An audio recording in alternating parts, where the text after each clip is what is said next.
Sorry for that. Complications in fat grafting and how to avoid them. Fat grafting has become one of the most important workhorses of modern plastic surgery. So I think for all of us, as we're touching this subject, we need to get in touch as well with the complications of the subject. And I give a short overview a little bit for the people who maybe do not work so much with fat grafting now, as I think everybody should know about it. So when it comes to fat grafting, it's in the concept of a volume restoration concept, which is a concept which is not entirely new, but it's a concept which has been furthermore rediscovered over the last century and has been reintroduced into modern plastic surgery over the last 20 years. Okay? The volume restoration concept was valid before fat was available, other products were used which had obvious complications that had to be abandoned.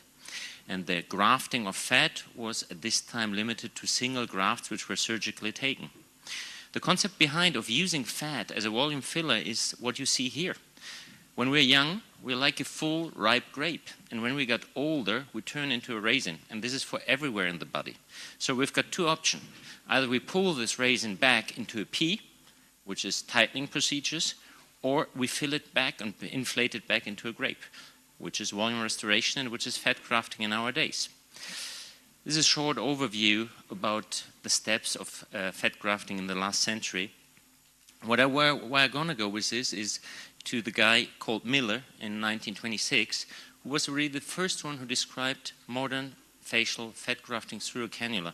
This guy is almost forgotten, nobody talks about him, but why do I find this very important? He said in 1925, the end results in free fat transplantation depend, away from various other factors, on the method and the technique. And this hasn't changed in the last 100 years. So method, technique, and surgeon are the predominant factors to achieve a good result in fat transfer. Modern fat grafting, at least from the 90s onwards, is defined by Coleman and later on has been published in numerous publications which show the long-term viability of the fat transfer concept and make it a cornerstone of modern plastic surgery. Fat grafting of our center in the last year is visible here. So we do a lot of facelifts, around 80 a year, and in my facelift around 95% of those facelifts have some fat put into it.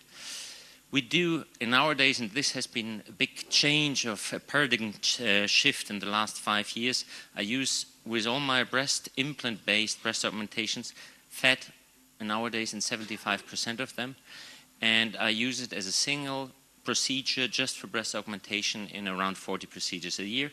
And we work with a transgender center as well, so I use fat as body recontouring for transgender cases. Big question is, fat is easy. Question is, how much, where, and how? In general, the basic principles behind are described by Coleman in The Modern Shape, and these principles are still valid today. There have been various modifications published regarding in the way how we treat the fat, how we harvest the fat, how we process the fat and prepare it.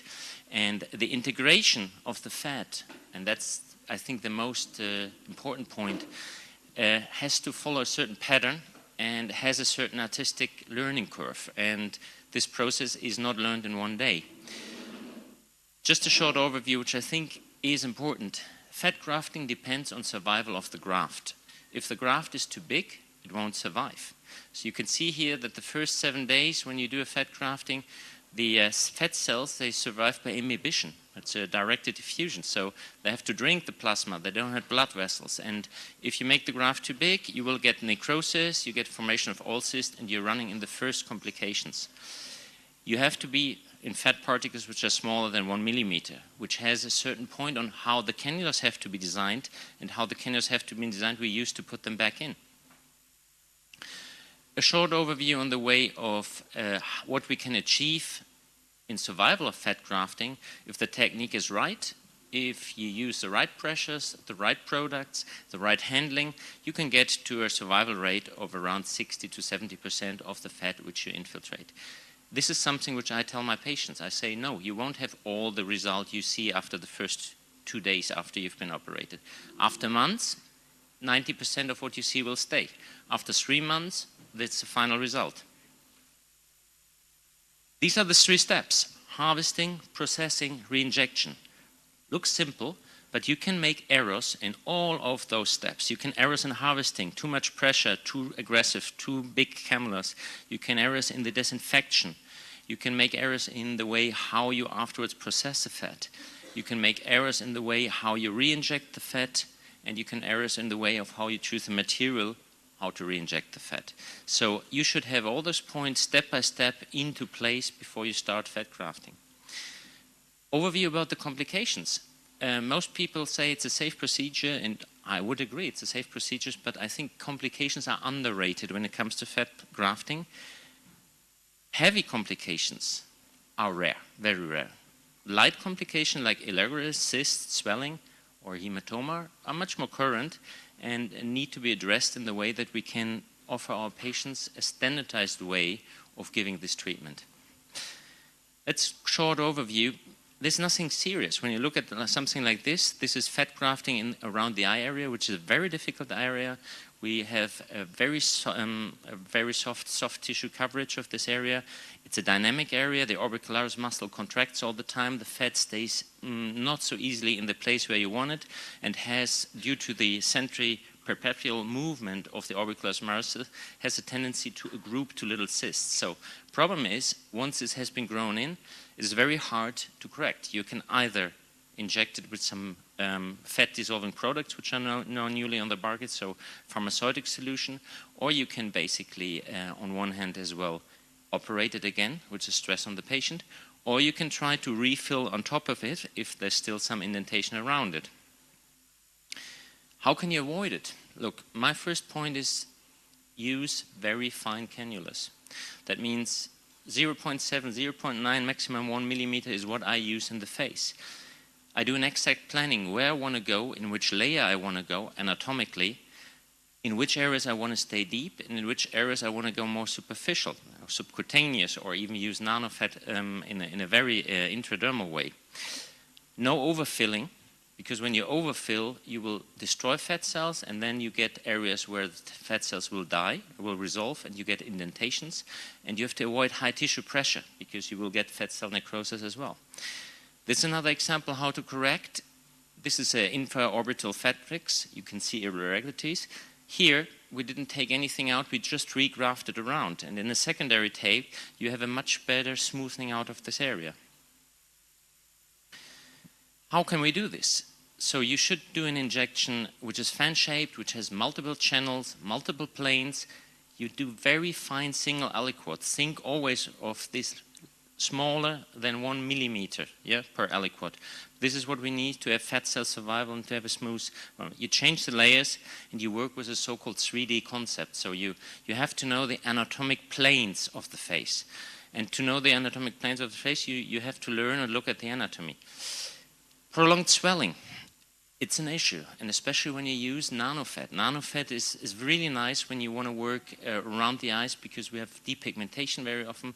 We have our dark areas, dark circles, things which are surgical, not addressable, which are nicely addressable with nanofat, but due to the trauma, especially with sharp needles, you get a long-term swelling up to 4-6 weeks, and it's hard to tell the patient this. What can we do? Here again, very small cannulas. I centrifugate the fat I use in the face, not in the body. In the face, why do I do it?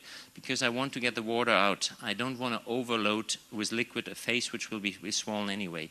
You have to minimize tissue trauma. You change the layers. My patients, if I do aggressive or say more extensive fat grafting, they get corticosteroids, and I limit the nanofat areas as well. And with this, you should have patients which after 2 weeks are street ready with a fat grafting. I do lymphatic drainage, mechanical and with machinery, to have these patients being drained afterwards. And I do, especially when I work in around the periorbital area, I do taping, okay? Next point in complications is hematoma. When you see this patient on the left side, she had a full facelift, she had everything, and she had fat grafting on the eyes. The only hematoma she has is from the fat grafting around the eyes, which happens sometimes, but it is sometimes avoidable as well. What do? We take blunt cannulas, yes. which definitely lowers the risk. Sometimes when you do nanofat, you use sharp cannula, you go in the superficial dermal plexus, you will get more bruising. But you need as well to do the anatomy, and you have to stay tangential over the vessels, and you have to have minimal pressure, and you have to avoid the dermal plexus. When we have here an exam as well, how this can go, how this can see and then goes away after treatment. But it's something which evidently makes it much more harder for you to sell a treatment like this to a patient who wants to be street ready after a week. So around the eye is a very hard... Okay, this is sound from this. It's just to show the anatomical layers. Here you've got the layer 1 of skin. That's a beautiful anatomy from a colleague of mine, Dr. Cotofana. And you have the subcutaneous fat and SMAS areas. These are very safe areas to do fat grafting. If you go into the deeper fat layers and in the deeper areas, you go where the big facial arteries are. And there you have to be more careful when it gets to hematoma. And when I speak of hematoma, I don't mean a little of bruising in the superficial face, but I mean really big hematoma which can have a really anatomical impact on your grafting. How can we avoid hematoma? Okay, we avoid venous plexi. We use adrenaline, vasoconstriction. We do selected entry points, very few of them, and we do pressure on venous plexus while we're injecting, especially in the temporal area. This is a good trick to avoid that you go into a vein. Avoiding infection. Infections are rare with fat grafting, but they do happen. And when they do happen, you need to treat them either with antibiotics or with local topically creams. You can see here results of infection after fat grafting. Very often they're limited, small. Very often they just result in a tissue defect afterwards, which you can refill, because evidently you get apoptosis when you have fat cells which are infected and die. With the correct antibiotic treatments, it goes well, but like here in the breast case, what you have to see is when you see something like this. There was a patient who came to me, had a fat grafting somewhere else. You have to be careful that this doesn't go into a massive cellulite after the patient have been operated. So early antibiotic coverage in this case.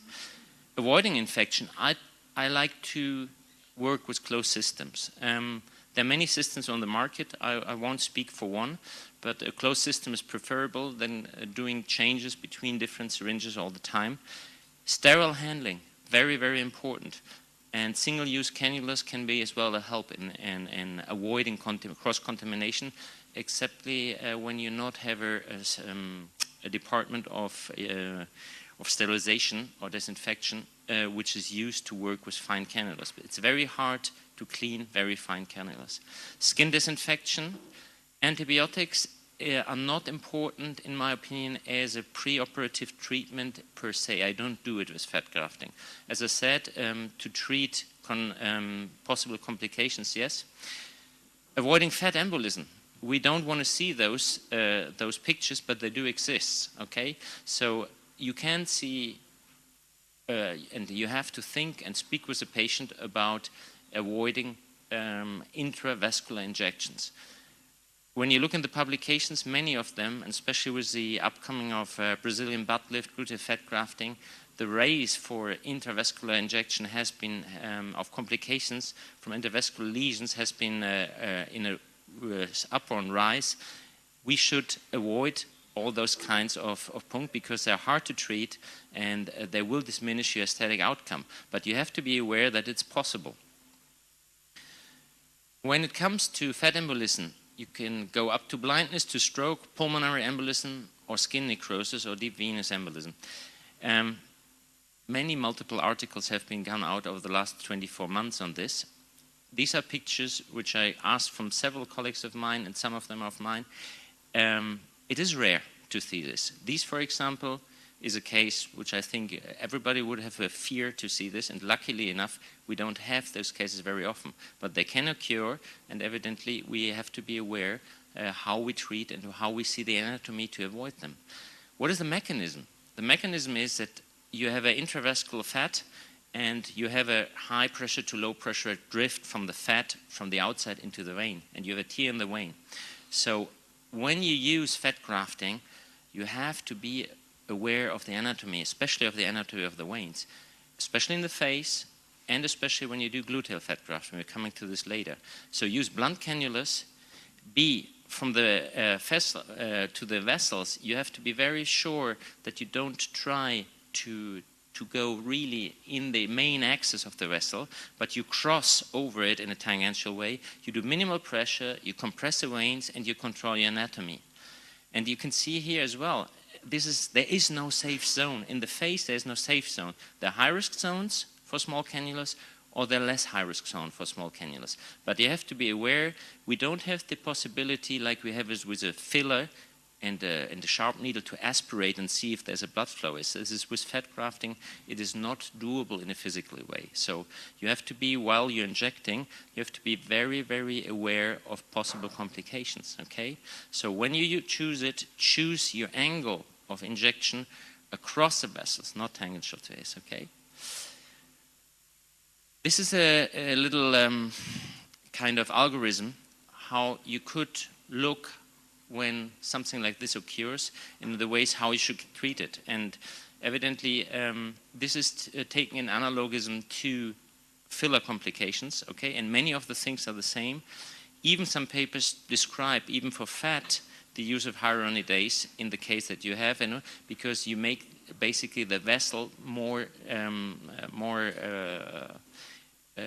transparent, and you open up the vessel afterwards to release the pressure on it. So all the medication which you use can penetrate better in the area is it. But they're not really perfect studies.